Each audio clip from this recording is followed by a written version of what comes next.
कि जब इस देश में बाबा साहब को कानून बनाने का अधिकार मिला, एक डीएम अगर पावर में आ जाए ना तो वो अपने समाज के लिए क्या क्या कर देता है और समाज के लिए सुपीरियर बन जाता है और हर नाजायज चीज को जायज कर देता है।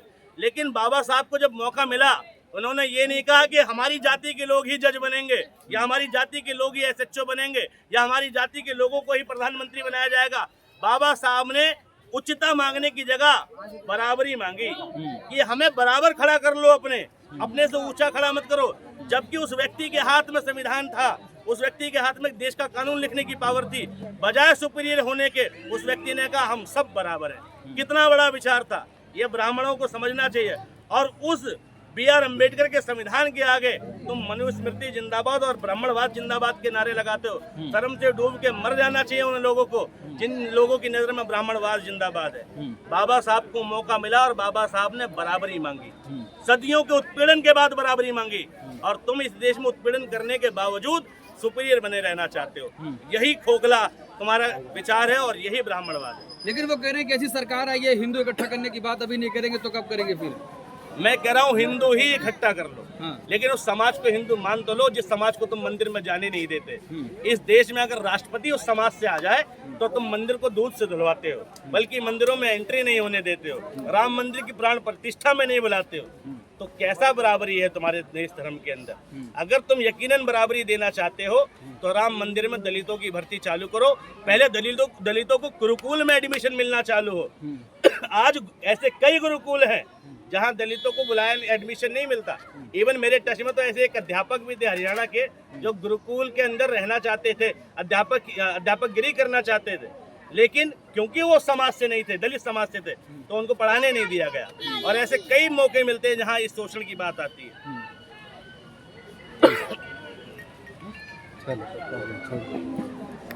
अरे हिंदू हिंदू भाई है, जात पात की करो विदाई। हाँ, जात पात की करो विदाई, हिंदू हिंदू भाई भाई। तो भैया अपर कास्ट दे दो अपनी लुगाई छोटी कास्ट में, ठीक है, जो जिन्हें तुम छोटा मानते हो।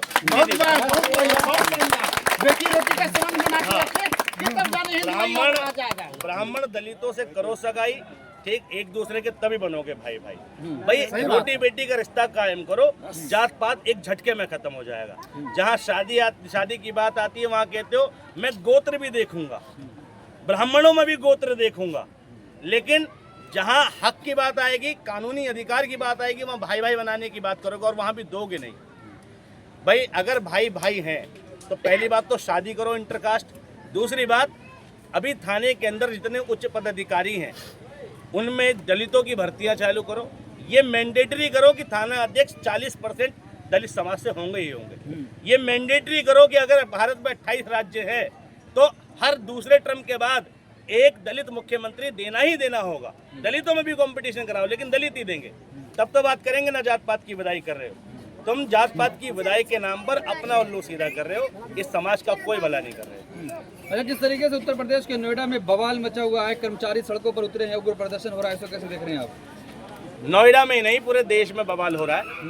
10,000 रुपए की तनख्वाह और एक मजदूर का घर, कितनी निंदनीय बात है। हम उस समाज में जी रहे हैं जहां पर 2 वक्त की रोटी के सर्वाइवल के लिए आदमी को अपने शरीर को खपाना पड़ता, उसके बाद भी उसकी ज़रूरतें पूरी नहीं होती। 10,000 रुपए की तनख्वाह को अगर डिवाइड किया जाए तो 333 रुपये प्रति माह, और 333 रुपये प्रति माह के हिसाब से आज का जो खर्चा है वो पूरा नहीं हो सकता एक मजदूर का। वहाँ बच्चे की स्कूल की फीस है, सरकारी अस्पताल में जाते हैं तो भी खर्चे लगते हैं, और सरकारी अस्पताल की व्यवस्था भी नहीं है, तो एक मजदूर कैसे सर्वाइवल करेगा। ये प्रोटेस्ट सिर्फ और सिर्फ अपनी तनख्वाह को बढ़ाने को लेके था कि मिनिमम मानदेय जो है वो 20,000 किया जाए। सन 2004 में ये मानदेय 1,800 रुपये था, उसके बाद 8 आते आते ये मानदेय 2,700 और 3,500 हो गया, और 12 आते आते ये 7,000 तक पहुंचा, और उसके बाद 10,000 पे आके अटक गया पिछले 10 सालों से। लेकिन महंगाई उसके मुकाबले 3 गुना बढ़ती है, और खर्चे जो हैं बढ़ते जाते हैं, लेकिन सैलरी नहीं बढ़ती। ये 10,000 रुपये की तनख्वाह अगर मोदी जी को दी जाए या योगी आदित्यनाथ को दी जाए तो योगी आदित्यनाथ एक आम जीवन में अपना जीवन यापन कर लेंगे? नहीं कर पाएंगे। ऐसी ऐसी वीडियो निकल के आ रही है कि एक माँ अपने बच्चे को दवाई के लिए, जो दवाई रोजाना देनी एक दिन छोड़ के एक दिन पिलाती है, सिर्फ पैसों की वजह से। लोग अपने बच्चों को नहीं पढ़ा पा रहे सिर्फ पैसों की वजह से। और इतने सारे प्रोटेस्ट के बाद जब प्रशासन ने बैठक करी तो ये कहा हमने मजदूरों की मांग मान ली और लोगों को गुमराह करने की कोशिश करी। कौन सी मांग मांगी है कि भाई हम हफ्ते में एक दिन छुट्टी देंगे, ऑलरेडी मिलती है। पिछले प्रशासनों ने तय करी है कि साप्ताहिक छुट्टी मिलेगी। ये तय किया कि ओवर टाइम का पैसा मिलेगा डबल आवर्स के हिसाब से, वो भी मिलता है। ये भी तय किया है कि शोषण के विरुद्ध कमेटी बिठाई जाएगी, वो भी हमारे देश में कानूनी व्यवस्था है। लेकिन इसके मामले में मैं पूछना चाहूंगा कि महिलाओं के शोषण की बात करें कि अगर कंपनियों में महिला का शोषण होगा तो एक कमेटी बनेगी, उसमें महिला अध्यक्ष होगी। लेकिन जिस थाने में महिला का शोषण हो रहा है उसका क्या, जिस प्रदेश में महिला का शोषण हो रहा है उसका क्या। उत्तर प्रदेश की पुलिस में 112 नंबर पे जो महिलाएं शिकायतें सुनती थी, उन्होंने कंप्लेन करी कि हमारे अधिकार छीने जा रहे हैं, हमारा शोषण हो रहा है। और उन लोगों को इंसाफ नहीं। जिस देश में, जिस प्रदेश के अंदर महिला पुलिस कर्मियों को इंसाफ नहीं मिलता, क्या वहाँ महिला कर्मचारियों को इंसाफ मिलेगा? ये कैसा कानून बनाना चाह रहे हो? और 20,000 रुपए मानदेय की बात मानी क्यों नहीं जा रही? बेसिक खर्चा है। और अगर नहीं मान सकते तो एक महीने के लिए पूरे जिले के एमएलए, मतलब पूरे प्रदेश के एमएलए की तनख्वाह 10,000 रुपए कर दी जाए, उनका तमाम प्रोटोकॉल हटा दिया जाए और एक आम आदमी की जिंदगी जिवाई जाए और फिर बताया जाए 10,000 रुपए में तुम्हारा खर्चा पूरा हो सकता है, नहीं हो सकता। मांग गलत हो तो बात की जाए। बिल्कुल सही मांग है कि 20,000 रुपए मिनिमम सैलरी होनी ही चाहिए एक मजदूर क्लास की। आज हर एक आदमी 2-2, 3-3 काम कर रहा है। क्यों कर रहा है? जोमेटो चलाता है कंपनी से आने के बाद, रैपिडो चलाता है कंपनी से आने के बाद, जिप्टो चलाता है कंपनी से आने के बाद। क्यों चलाना पड़ रहा है उसे? पहले तो लोग एक ही काम करते थे, अपना घर चला लेते थे, बच्चे पाल लेते थे, पढ़ा लेते थे, बच्चों को कामयाब भी कर लेते थे, मकान भी खरीद लेते थे, बचा भी लेते थे। लेकिन बीजेपी सरकार में ऐसा क्यों हो रहा है कि लोगों के खर्चे करने के बावजूद उस पर कर्जा हो जा रहा है, 2-2 काम करने के बावजूद कर्जा हो जा रहा है? कहीं ना कहीं बीजेपी की पॉलिसी में गड़बड़ी है। या तो बीजेपी महंगाई पर कंट्रोल करे, महंगाई जो है महंगाई दर को बिल्कुल घटा के रख दे, या फिर लोगों की तनख्वाह बढ़ा दे।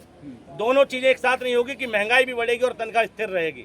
इस तरीके से ये देश बर्बाद हो जाता है। कुछ लोग कहते हैं ना, देशभक्ति क्या है? देशभक्ति होती है देश के लोगों से। जिस दिन इस देश के लोगों का भला होने लगेगा, देशभक्ति हो जाएगी। और लोग कहते हैं शोषण, हर गरीब आदमी का शोषण होता है। मैं पूछ रहा हूँ, जो लोग 1-1 लाख रुपए महीना कमा रहे हैं, उन महिलाओं का शोषण क्यों नहीं होता? जल्दी से होता है उधर भी, लेकिन उनकी परसेंटेज बहुत कम है। जो स्कूल में टीचर हैं, जो 40-40 हज़ार रुपए तनख्वाह कमा रही है, सरकारी हैं, वहाँ आप कम शिकायतें सुनोगे कि महिलाओं का शोषण हुआ या आदमी का शोषण हुआ। लेकिन जहाँ तनख्वाह 10,000 है, वहाँ अक्सर शोषण होता है। क्यों? क्योंकि जरूरतें बड़ी हैं और उन जरूरतों के आगे आदमी झुकता है, कॉम्प्रोमाइजेस करता है। तो शोषण मिटाने का सबसे महत्वपूर्ण आधार ही यह है कि आदमी की जीवन की गुणवत्ता को सही कर दिया जाए, उसकी तनख्वाह ठीक कर दी जाए, उसकी सैलरी ठीक कर दी जाए। किसी आदमी की जेब में पैसा अगर ज़्यादा आ जाएगा तो वो वैसे भी शोषित नहीं होगा। तो गुजारिश है इस देश की सरकार से, इस प्रदेश की सरकार से, कि मजदूरों की ये जो जायज़ मांग है कि उनका मानदेय 20,000 रुपये मिनिमम किया जाए, ये किया जाना चाहिए और जल्द से जल्द किया जाना चाहिए। लेकिन सीएम योगी आदित्यनाथ कह रहे हैं कुछ लोग भड़काने का काम कर रहे हैं, सब कुछ ठीक चल रहा है उत्तर प्रदेश में। योगी आदित्यनाथ तो हर वक्त ऐसी बात करते हैं। किस प्रोटेस्ट के दौरान योगी आदित्यनाथ ने नहीं कहा कि भैया लोगों को भड़काने का काम हो रहा है? भाई हर बार लोग हावी हो जाते हैं, लोग ही गलत हो जाते हैं, सरकारें गलत नहीं होती। सीए का प्रोटेस्ट हुआ, लोग भड़का रहे थे। सीए का प्रोटेस्ट पूरे भारत में हुआ, पूरे भारत में। केरल में हुआ, गोली नहीं चली, कर्नाटक में हुआ, गोली नहीं चली, महाराष्ट्र में हुआ, गोली नहीं चली, लेकिन उत्तर प्रदेश में गोली पे गोली चली। लोगों के पोस्ट लगाए गए, मकान की कुर्की की गई। लोग प्रोटेस्ट कर रहे थे नोएडा के अंदर, कई दिनों से कर रहे थे। लेकिन जिस दिन पत्थरबाजी हुई, जिस दिन आगजनी हुई, उस दिन मीडिया भी आई। जब तक प्रदर्शन उग्र नहीं होते, इस देश की मीडिया सुनती नहीं है। और अगर मीडिया ने पहले सुन लिया होता और मीडिया से पहले सरकार ने सुन लिया होता, प्रदर्शन किस बात पे उग्र होते? सरकार ने नहीं सुना इसलिए उग्र हुए। अब वो पत्थरबाज पाकिस्तानी नहीं है योगी जी, वो पत्थरबाज अफगानिस्तानी नहीं है योगी जी, वो पत्थरबाज खालिस्तानी नहीं है। उसी प्रदेश के मजदूर हैं और अपना हक मांग रहे हैं। और अपना हक मांगने के लिए अगर बागी होना पड़े तो मैं उस बागी होने का समर्थन करता हूँ। अगर अपना हक मांगने के लिए इस देश में अपने बच्चों को 2 वक्त की रोटी खिलाने के लिए प्रशासन से सीधी लड़ाई लेनी पड़े तो मैं उस लड़ाई का समर्थन करता हूँ। अगर अपने बच्चों को अच्छा जीवन देने के लिए इस देश में संघर्ष करना पड़े और संघर्ष में सरकार के खिलाफ जाना पड़े तो मैं उस खिलाफत का भी समर्थन करता हूँ। अगर इस देश में मजदूर क्लास, इस देश के महत्वपूर्ण जो 80% आबादी है, जो 2 वक्त की रोटी कमा के अपना जीवन यापन करती है, उसको अपना हक दिलाने के लिए सरकार का विरोध करना पड़ता है तो मैं उस विरोध का पूर्णतः समर्थन करता हूँ, पूर्णतः समर्थन करता हूँ। नहीं होनी चाहिए आगजनी पत्थरबाजी, लेकिन सरकारों को ये आगजनी पत्थरबाजी होने से पहले मजलूमों की आवाज़ को सुनना चाहिए, उस मोड़ तक लाने ही नहीं देना चाहिए कि लोग उग्र हो जाए। यहाँ कहीं ना कहीं सरकार भी जिम्मेदार है।